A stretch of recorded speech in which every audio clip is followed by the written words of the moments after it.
My friends, the information that you are about to witness from all of my years of research is the most important. It's been hidden in plain view the entire time. This is the ultimate secret, and it's about to be exposed.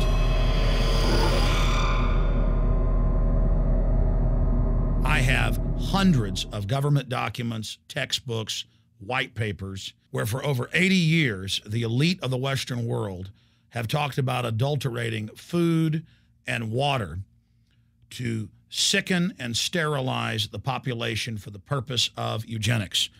It's all covered in the book, Eco-Science, written by the White House science czar, John P. Holdren, where they talk about a planetary police state to carry out the forced sterilization. They also talk about covert systems in the water and food to sterilize the population. Now, this was written decades ago, before he was White House science czar. Now, suddenly, the stuff in this book is all over the news. They're selling it to the public as if it's a good thing. You see here before you what an average person would buy when they went shopping at the store. Not everything here is bad for you, but much of it has compounds and artificial chemicals that have been added that are extremely toxic and bad for your health, and they have known this the entire time, and they have approved them for use. Let's start with aspartame.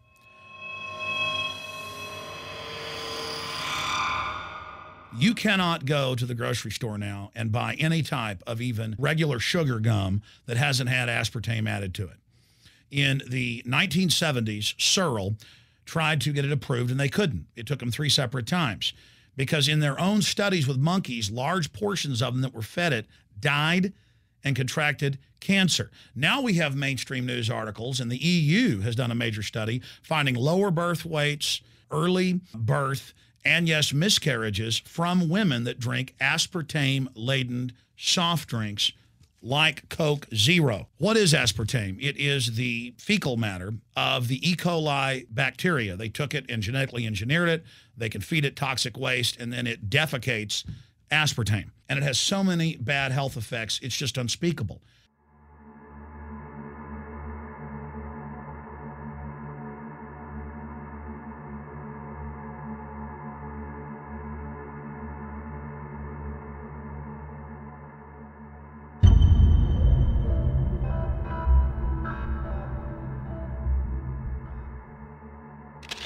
This is being done by design. It's also very, very addictive. But let's just go ahead and move away from aspartame and talk about McDonald's and chicken McNuggets. Now, I remember a decade ago or so reading health advisories claiming that a form of plastic that's used in silly putty, basically a type of silicone, was in the chicken McNuggets, but also in many other TV dinners and other foods. It is illegal in every other nation in the world to add these chemicals to the food, but it's not in the United States. The big secret is all of this was done by design by the FDA. Look at all the drugs they've approved, and then it comes out later that they knowingly approve them when these drugs are causing heart attacks and cancer.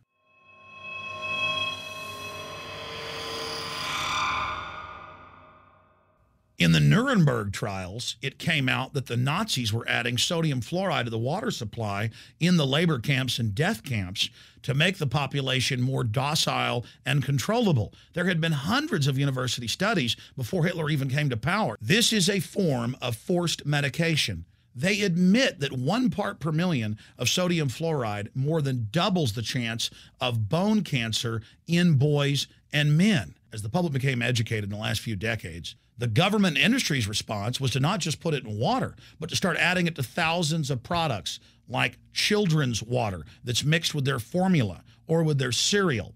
They started adding as much as 900 parts per million in things like powdered eggs. It causes reductions in IQ. It increases sterility or lack of fertility, and it's being added to so many of the daily staples that we consume. We'll get back to food additives in a moment. But first, I wanted to look at genetically modified organisms.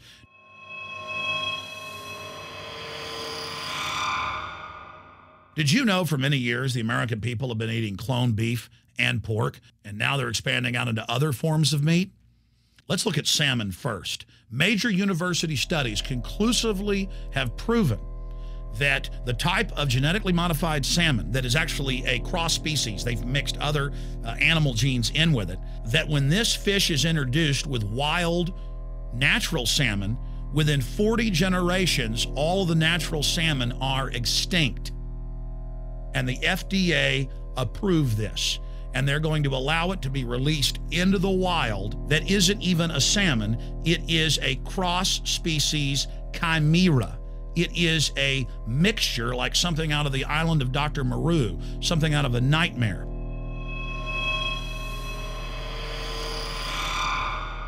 More than 85% of the corn now consumed in the United States, and it's also starting to trend that way in Europe and Canada, is genetically engineered.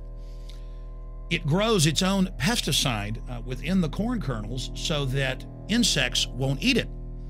If the insects can't eat this and live, what do you think is going to happen when lab rats or humans eat it? We have literally hundreds of studies showing that not just Monsanto's, but other major GMO companies' corn, that's the majority of corn we're now eating today in the United States, has been linked to organ failure in lab animals. The studies also show massive increases in sterility in rats and guinea pigs that are fed not just GMO corn, but GMO cotton seeds. Studies in India, Germany, and the United States have conclusively shown that when they feed the cotton seeds left over from the cotton crop from these genetically modified varieties, that the cows are having miscarriages, they are having low birth weights, or in many cases, they're simply dying. And what is in most processed foods? Genetically modified cottonseed oil. Major studies are also showing that genetically engineered crops are killing honeybees and monarch butterflies. But they don't stop there. Now they claim they're coming out with a genetically engineered mosquito that's malaria-proof that they're going to release into the open biosphere. The very genetic code of the planet is being butchered in a hostile corporate takeover. Many years ago, an executive from Monsanto was quoted in National Geographic as saying that that is their program, that they want to basically have their crops and their organisms take over the entire biosphere of this planet. And the major genetic engineer companies have focused mainly on 8 major food crops. Now they're expanding out into hundreds and hundreds and hundreds of other plants, literally changing the genetic code of the planet. This is a genetic dictatorship. This is genetic vandalism. And that's why the Rockefellers, the United Nations, and others have built these giant armored seed vaults all over the world, not just at the Arctic Circle. And they admit they're doing it in case all of this gets out of hand, that they'll have a type of Noah's Ark. So all these fake environmental groups, they never complain about this. They never talk about true environmental degradation. They want to put a tax on carbon dioxide that humans exhale, that plants respirate from and carry out photosynthesis with, as a way to shut down industrial society and control every facet of our lives. That's the big secret. This is a population reduction program. It is an epidemic. The sperm count has dropped in the Western world exponentially. Even the government has been predicting within another generation, almost everyone is going to be sterile. This is the globalist religion. This is their philosophy. They want the planet for themselves. The UN has said that their stated plan is an 80% population reduction. You've heard Ted Turner call us useless eaters and feeders and say that 80% of us need to be killed. You've heard Prince Philip say he wants to come back as a virus to kill the majority of the world population. Dr. Eric Pianka, Peter Singer, it's all over the news where they tell us that we should only have one child because more than one is bad for the environment and that the recession is good for lowering our carbon footprint. This is the big secret. We live in a scientific dictatorship, and the United States and England are the epicenter of this, and it's expanding worldwide. Remember all the secret testing, all the secret sterilization that went on in the United States and Europe. Remember what Hitler did. He learned all of that from the eugenicists and the Rockefeller family in the United States. This is a culture of death being pushed on you and your family. And even if you think the world is overpopulated, you need to understand that you're being targeted by this as well. Targeted by design.